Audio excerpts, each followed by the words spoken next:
What's up there, fantasy freaks? It's your boy Sweet Tea bringing you another round of Fantasy Island. Today we're going to dive deep into week 8 starts and sits. No sugarcoating, just straight up facts and truths. But before we get into it, you know the drill. If you're feeling the vibes of the show, send us some loves by liking, commenting, make sure they're good takes, not salty little BS. But then again, we'll take anything right now and we're going to put you in your place, sharing some wisdom by sharing this with some of your other fellow fantasy freaks, and subscribing for more of that fantasy insights. With that said, it's time to pop open a beer and let's get into this. Starting with our must starts of the week. Look, guys, like Bombo said before, we buck the trend. We're not going to give you the same old stale shit over and over again. So we're going to come at it with some different ones today. Starting for week 8, must start Jordan Love, Green Bay's QB. Look, he's had his moments, but he's facing the Vikings this week. So why not roll the dice, right? The Vikings defense is sus, especially that secondary. So why not take a chance? If you got him on the bench and you don't have much going on for you, I would definitely start thinking about starting him this week. Then we got the next must start, which is just on the opposite side of that field, and that's Kirkland Cousins, minus his star receiver, Justin Jefferson. But hey, you know what? That's okay. This guy just throws the ball like it's going out of style, and he's facing the Packers. Let's face it, guys, the Packers aren't lighting the hell up either on defense. So neither team has defenses.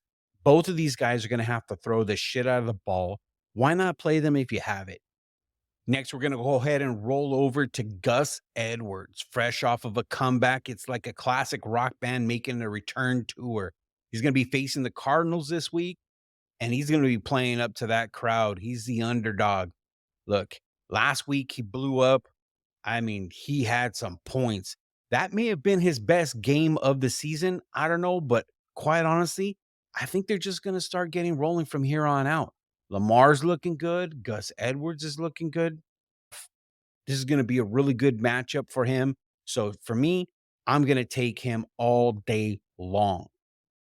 Next, I got Michael Mayer. Listen, your boy Bombo over there on the island's been preaching this guy up all freaking year for the Raiders. His tight end, he's looking strong. He's looking good. I mean, Garoppolo's supposed to be back, and they're facing the Lions.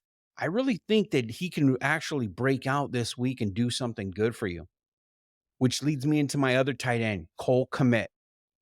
Look, he had a couple flash games. He hasn't really done a lot as he was expected to, but now he's facing the Chargers. He's got Bajent throwing the ball. Bajent's more of a check down kind of guy. So I don't know. I think that Cole Kmet might actually make something of it this week and really do something. So I would start looking at maybe possibly throwing this guy in and consider him as a strong must start, which leads me into our must sit your ass down of week number 8. First one on that list is Matthew Stafford. You know, this guy's been like on a roller coaster when it comes to fantasy. You get points, you don't get points. It's sink or swim with him, right? But he's facing the Cowboys this week. I don't like that matchup. Cowboys defense is really strong.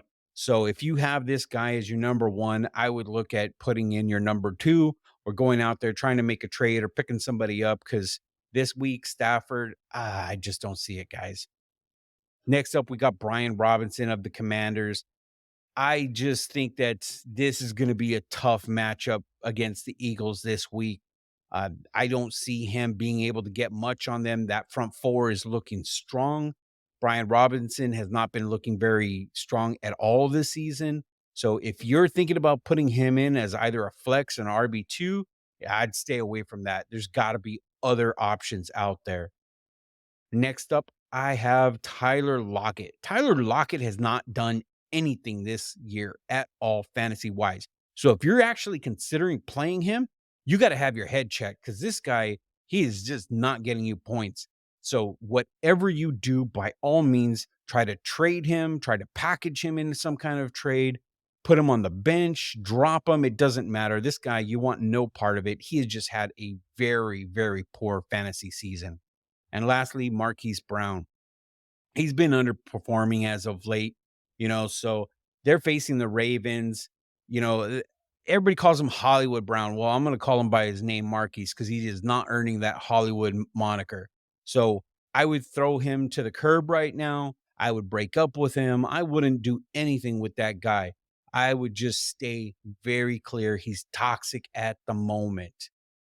All right, that is your week 8 must starts and must sit your ass on the bench. And again, don't forget to like, comment, share, and subscribe so that you can get more of this genius, and I say that in air quotes, guys, analysis about fantasy football each and every week. So for RW King, Bombo, I'm Sweet Tea, and we are out. Peace.